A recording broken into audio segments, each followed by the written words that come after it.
He sat alone near the window that afternoon, the late-day sunlight falling softly across his face. At 76, Denzel Washington looked nothing like the indestructible figure the world had known for decades. His hands, once steady on stage and screen, trembled slightly as he held a faded photograph. The room was quiet, so quiet that even the sound of his breath felt like part of the silence. For years, millions believed they understood him. The discipline, the dignity, the grace. But there was something the cameras never captured. A weight he carried in secret. A story he never allowed himself to speak aloud. And on that quiet afternoon, as the light dimmed and shadows stretched across the floor, he finally whispered the truth. One that would break the hearts of those who had admired him all their lives. It wasn't a confession of failure, nor a regret about fame. It was something far more human, far more devastating. A hidden pain he had buried since childhood, now rising to the surface in his most vulnerable years.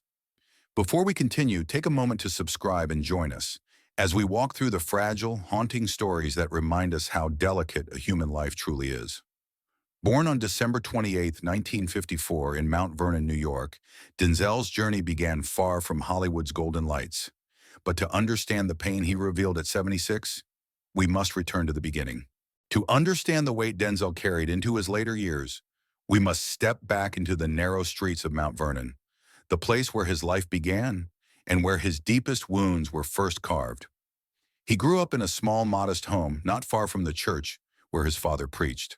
Winters were cold and the wind slipped through the gaps in the windows, chilling the wooden floors he walked across as a boy.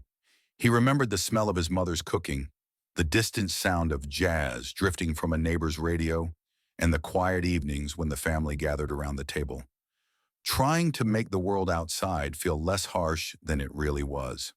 But beneath the simplicity lay tension.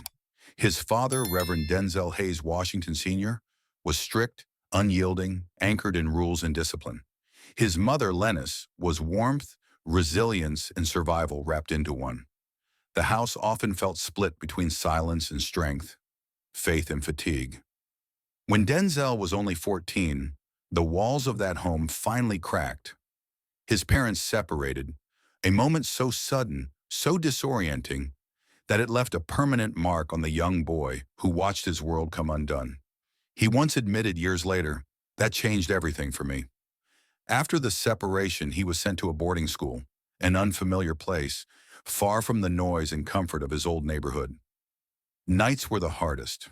He would lie awake in the dark, staring at the ceiling, trying to understand why love could dissolve, why families could break, why childhood could shift so quickly into loneliness. These early wounds, quiet, invisible, unspoken, would shape the man he became. Disciplined yet guarded, brilliant yet burdened, powerful yet carrying an ache he never fully learned to name. But he didn't know then that the very pain he hoped to outrun would one day return in the most unexpected way. As Denzel stepped into adulthood, something remarkable began to happen. The quiet, wounded boy from Mount Vernon discovered a fire inside himself, a fire that first revealed itself on the stage. Not the grand stage of Hollywood, but a small, dimly lit theater where he took his first acting classes. The worn-out curtains, the scent of dust, the echo of footsteps across creaking floorboards. All of it felt strangely familiar, like a second home he never knew he needed. He studied relentlessly.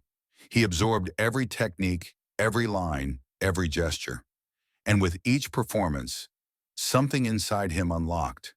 An emotion he could safely express, a pain he could finally release without anyone knowing it was his. Hollywood eventually noticed, then the world did. Glory, Malcolm X, Training Day, Fences, each role carried a depth few could touch. Audiences saw strength, critics saw mastery, directors saw discipline and precision unlike anything they had witnessed. But Denzel himself saw something else. Pieces of his past, fragments of his father, echoes of his own fears woven into every character he portrayed. The applause grew louder. The red carpets grew brighter. The expectations grew heavier. He became the symbol of integrity, a model of excellence, the actor who never slipped, never stumbled, never let the world see even a crack in the armor. But behind the controlled smile and impeccable posture, there were nights when he sat alone in hotel rooms, the weight of fame pressing against him like a quiet storm. Success had lifted him to extraordinary heights, yet it also isolated him more than ever. And in those moments of solitude, he began to realize a painful truth. The stage that gave him power was also the place where he hid his deepest wounds. But the true break, the moment when the silence stopped protecting him, was still waiting ahead. But then came the years when the light began to dim, slowly at first, quietly enough that only those closest to him noticed. Hollywood continued to applaud. Fans continued to admire him, but Denzel's body and spirit were changing. Age has a way of softening even the strongest figures, and for Denzel, it came in the form of exhaustion he could no longer outrun. Long filming schedules drained him more than before. Scenes that once demanded effortless intensity now required deeper breaths, longer pauses. His once firm stride grew heavier, measured, careful. And behind that physical fatigue was something more troubling, a creeping sadness that surfaced during quiet evenings, when the world outside fell silent. There were moments, private, hidden, when he would sit in the dim glow of his living room, one hand resting against his knee as it trembled slightly. The doctors told him it was normal for a man his age, the product of decades of relentless work, stress, and physical strain. But for Denzel, it felt like a reminder that time was closing in, tightening around him with every passing year. His wife, Pauletta, noticed the shifts long before he acknowledged them. She would sit beside him, gently placing a hand over his, grounding him without saying a word. Some nights, she whispered scriptures they had read together throughout their marriage, verses that once filled him with strength, now landing on his heart with a bittersweet heaviness.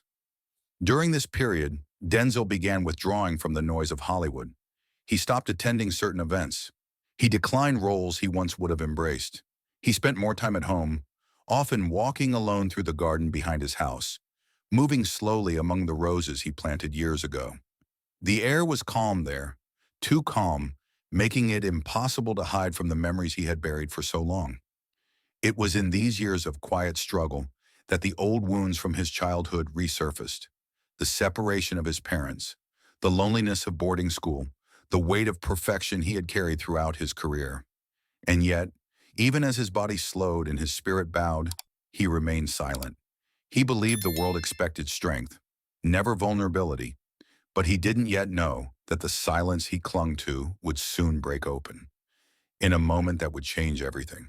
In the quietest weeks of his later years, long after he had stepped back from the relentless rhythm of Hollywood, Denzel Washington found himself slowing down in ways he had never allowed before. The cameras were gone. The interviews had faded. The scripts stopped arriving in thick bundles at his doorstep. And for the first time in decades, he had space, too much space, to face the things he had spent a lifetime locking away. Most mornings he would sit on the porch behind his home, wrapped in a soft gray sweater, looking out over the yard as the early light settled gently on the grass. The world moved slowly then, almost respectfully, as if it understood that this was a man who needed silence more than applause. Pauletta often joined him, bringing a cup of warm tea, placing it beside him with the kind of tenderness only a lifetime partner can give.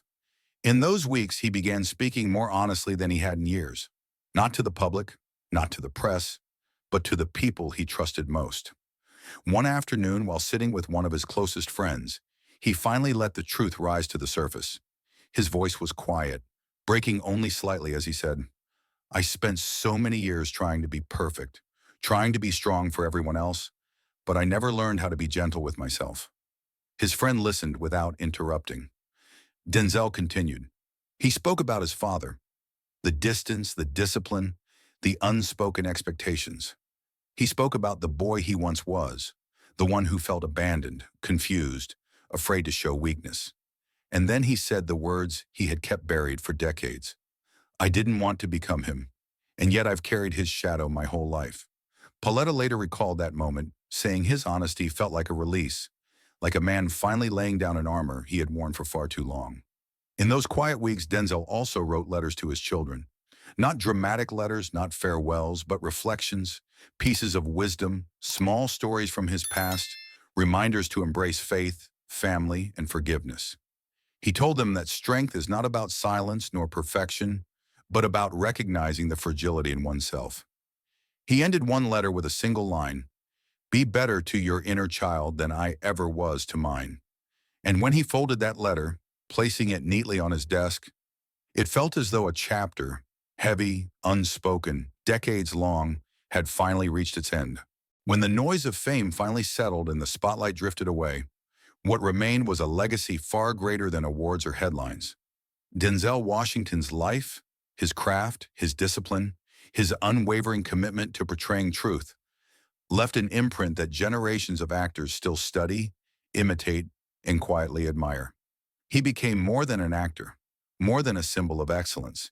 He became a blueprint for how to stand tall in a world that constantly pulls people apart. Even in his later, quieter years, Hollywood continued to feel his presence.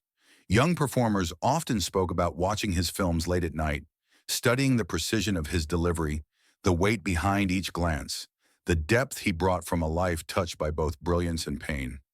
Directors still referenced his performances as the gold standard, and audiences continued returning to his movies, finding comfort in the honesty he brought to every role. His philanthropic work, though never loudly advertised, remained one of his most enduring contributions. Scholarships for young artists, donations to community programs, and his unwavering commitment to supporting church and education initiatives. These were the quiet, steady pillars of a man who understood that success meant nothing if it wasn't shared.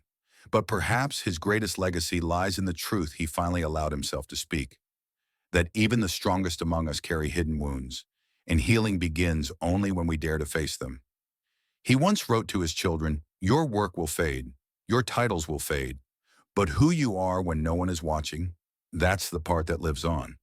And so as the world looks back on Denzel Washington, not through the lens of fame, but through the quiet, human moments he revealed in his later years, we are left with two questions. What do we truly leave behind when the spotlight dims? And who will remember the truths we finally dared to speak?